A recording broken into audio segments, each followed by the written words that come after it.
வாழ்க வளமுடன். ஓம் நமச்சிவாய. அனைத்து தமிழ் உள்ளங்களுக்கும் வணக்கம். ஜோதிட சாஸ்திரத்தில் நவகிரகங்களின் தலைவனாக கருதப்படுபவர் சூரிய பகவான். இவர் ஒவ்வொரு மாதமும் தன் ராசியை மாற்றுவார். அப்படி மாற்றும் போதுதான் தமிழ் மாதங்கள் பிறக்கின்றன.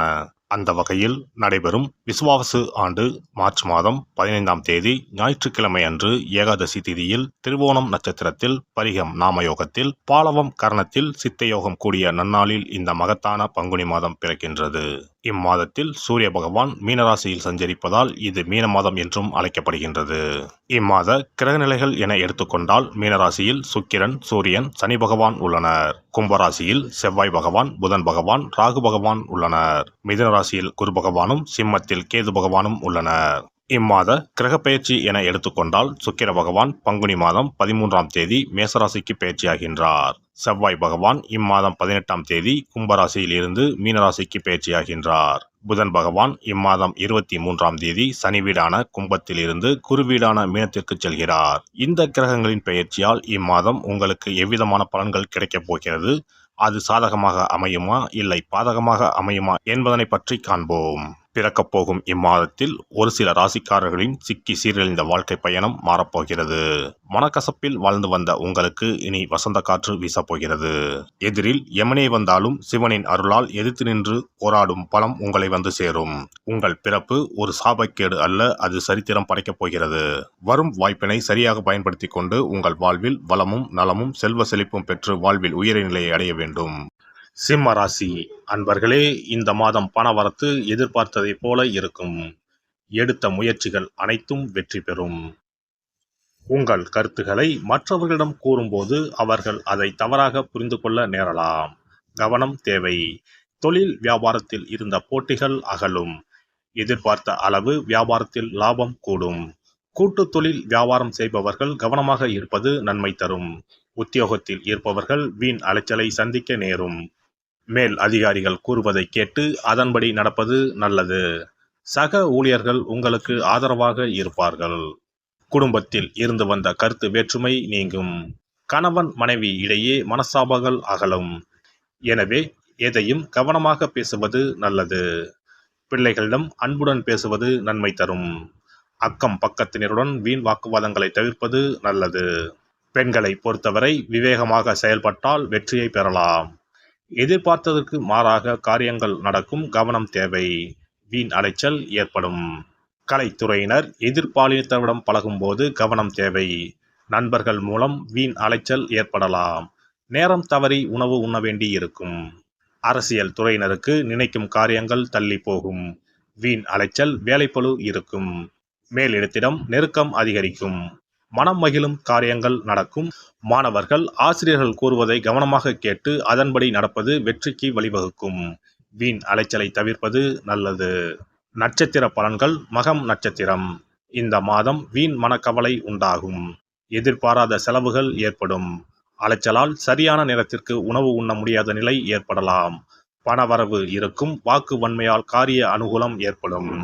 பூரம் நட்சத்திரம். இந்த மாதம் தொழில் வியாபாரத்தில் எதிர்பாராத போட்டிகள் ஏற்படும். தொழில் வியாபாரத்தில் அதிக முதலீடு செய்யும் முன் யோசிப்பது நல்லது. கடன் விஷயங்களில் கவனம் தேவை. பழைய பாக்கிகள் சிறிது தாமதத்திற்கு பின் வந்து சேரும். உத்தியோகத்தில் இருப்பவர்கள் வீண் அலைச்சலை சந்திக்க வேண்டி இருக்கும். உத்திரம் நட்சத்திரம். இந்த மாதம் குடும்பத்தில் திடீர் கருத்து வேற்றுமை ஏற்பட்டு நீங்கும். விருந்தினர்கள் வருகையால் செலவுகள் கூடும். அக்கம் பக்கத்தினரை அனுசரித்து செல்வது நல்லது. வாகனங்களில் செல்லும் போதும் நெடுந்தூர பயணங்களின் போதும் கவனமாக இருப்பது நல்லது. ஞாயிற்றுக்கிழமையில் சிவன் கோவிலுக்கு சென்று சிவனையும் நவகிரகத்தில் சூரியனையும் தீபம் ஏற்றி வழிபடுவது எல்லா நன்மைகளையும் உண்டாக்கும். சிறப்பு தொகுப்பு. கண் திருஷ்டிகள் அகன்று தடைப்பட்டு கொண்டிருக்கும் காரியங்கள் நிறைவேற செய்ய வேண்டிய பரிகாரம் என்ன என்பதனை பற்றி காண்போம். வாழ்க்கையில் நல்ல நிலையில் இருந்தவர்கள் கூட திடீரென்று பொருளாதாரம் இழந்து மன கஷ்டங்களுடன் வாழும் நிலை ஏற்படும். இந்த நிலை எதனால் ஏற்பட்டது என்று ஆராய்ந்து பார்த்தால் பெரும்பாலும் அவர்களின் மீதான கண் திருஷ்டிதான் காரணமாக இருக்கும். கல்லடி பட்டாலும் கண்ணடி படக்கூடாது என்று சொல்வார்கள் அல்லவா, அது உண்மைதான். இது போன்ற பிறரின் பொறாமை கொண்ட கண் திருஷ்டியினால் பலரின் வாழ்க்கை சிரமத்திற்கு ஆளாக நேரிடும். இது போன்ற கண் திருஷ்டிகளிலிருந்து எப்படி தப்பிப்பது? இருக்கவே இருக்கிறது எளிதாக கிடைக்கும் ஊமத்தஞ்செடி. தெய்வ சக்தி நிறைந்த செடியாக கருதப்படும் ஊமத்தஞ்செடியின் காய், பூ, இலைகள் என அனைத்தும் தீய சக்திகள் விரட்ட பரிகாரத்துக்கு பயன்படுகிறது. பொதுவாக ஊமத்தம் காய்க்கு கெடுதலை அகற்றக்கூடிய சக்தி உண்டு. நம் வீட்டில் உள்ள எதிர்மறை சக்தியை அகற்றுவதற்கு ஊமத்தங்காய் தீபம் சிறந்த பரிகாரமாகிறது. தெய்வீக மகத்துவம் நிறைந்த ஊமத்தங்காய் மற்றும் பூவையும் எடுத்துக்கொள்ளுங்கள். வீட்டுக்கு அருகில் இல்லை என்றால் நாட்டு மருந்து கடைகளில் கிடைக்கும். இந்த 2 பொருட்களையும் மஞ்சள் தண்ணீரை கொண்டு நன்றாக கழுவி விடுங்கள். சிறிது நேரம் அவற்றிலுள்ள ஈரம் போக ஆறவிட்டு பிறகு அவற்றை ஒரு மஞ்சள் துணியில் குலதெய்வத்தை வேண்டி ₹1 நாணயத்தோடு சேர்த்து முடிந்து வீட்டின் நிலைப்படியில் கட்டி தொங்க விடுங்கள். இந்த முடிச்சை வெள்ளிக்கிழமை அல்லது ஞாயிற்றுக்கிழமைகளில் தயார் செய்து வாசல் படியில் கட்டுவது சிறப்பு. தினமும் வீட்டில் தீபம் ஏற்றி காண்பிக்கும் போது இந்த முடிச்சுக்கும் காண்பிக்கவும்.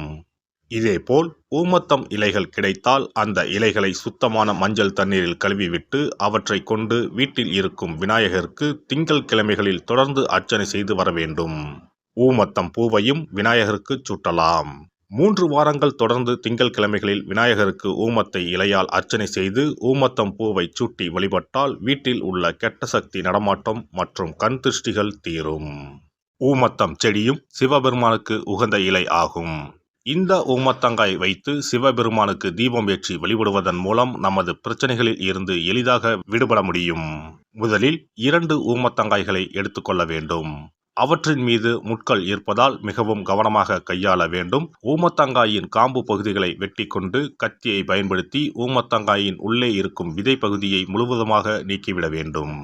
பின்னர் 2 அகல் விளக்குகள் மற்றும் விளக்கு வைப்பதற்கான 2 தட்டுகளை எடுத்து சுத்தம் செய்து அவற்றிற்கு மஞ்சள் குங்குமம் பொட்டு வைத்துக் கொள்ள வேண்டும். பின்னர் 2 தட்டின் மீதும் ஒவ்வொரு அகல் விளக்கை வைத்துக் கொள்ள வேண்டும். அதன் பிறகு எப்போதும் பூஜை செய்வதற்கு வைப்பது போன்ற வெத்தலைப்பாக்கு, பழம் போன்றவற்றை வைத்துவிட்டு 2 விளக்குகளையும் ஏற்றி சிவபெருமானை மனதார வேண்டிக் கொள்ள வேண்டும். எனக்கு இருக்கும் பிரச்சனைகள் அனைத்தும் தீர்ந்து இன்பமான வாழ்க்கை கிடைக்க வேண்டும் என வேண்டிக் கொள்ள வேண்டும். இந்த பூஜையை வெள்ளிக்கிழமை அன்று தொடங்கினால் தொடர்ந்து 9 வெள்ளிக்கிழமைகள் செய்ய வேண்டும். ஊமத்தங்காயின் மீது எவ்வாறு முட்கள் இருக்கிறதோ அதுபோல நமது வாழ்க்கையில் இருக்கும் முட்கள் போன்ற பிரச்சனைகளை அவை தீர்த்து வைக்கின்றன. இந்த பூஜையை நாம் தொடர்ந்து செய்து வருவதால் நம் மீது இருக்கும் கண் திருஷ்டிகள் அகன்றுவிடும். தீராத துயரங்கள் தீர்ந்துவிடும். பணம், நகை நம்மிடம் பெருகி வரும். சிலருக்கு கையில் சுத்தமாக பணம் இருக்காது. வறுமை தாண்டவமாடும். கடன் தொல்லையால் கஷ்டப்படுவார்கள். பண பிரச்சனையில் சிக்கி கொண்டிருப்பவர்கள் இந்த தீபத்தை ஏற்றினால் 3 வாரங்களில் நல்ல பலனை பெற முடியும். தொழிலில் நல்ல முன்னேற்றம் இருக்கும். கடன் பிரச்சனைகள் தீரும். உறவினர்களிடையே பகைமை இருந்தால் அவையும் மறைந்துவிடும். நோய்வாய் உள்ளவர்கள் இந்த தீபத்தை ஏற்றுவதன் மூலம் நல்ல பலனை பெற முடியும். பொதுவாகவே எந்த பரிகாரம் என்றாலும் அதை முழு நம்பிக்கையுடன் செய்தால் மட்டுமே முழு பலன் கிடைக்கும் என்பதை நினைவில் கொள்ளுங்கள். எல்லாம் வல்ல இறையருளால் நீங்களும் உங்கள் அன்பு குடும்பமும் உடல் நலம், நீலாயுள், நிறை செல்வம், உயர் புகழ், மெய்ஞானம் ஓங்கி வாழ்க வளமுடன். இந்த வீடியோ பதிவு உங்களுக்கு பிடித்திருந்தால் லைக் பண்ணுங்க, கமெண்ட் பண்ணுங்க, ஷேர் பண்ணுங்க. மறக்காம சப்ஸ்கிரைப் பண்ணுங்க. பக்கத்துல இருக்கிற பெல் பட்டனை கிளிக் பண்ணுங்க. நன்றி, வணக்கம். ஓம் நமச்சிவாய. சிவாய நம.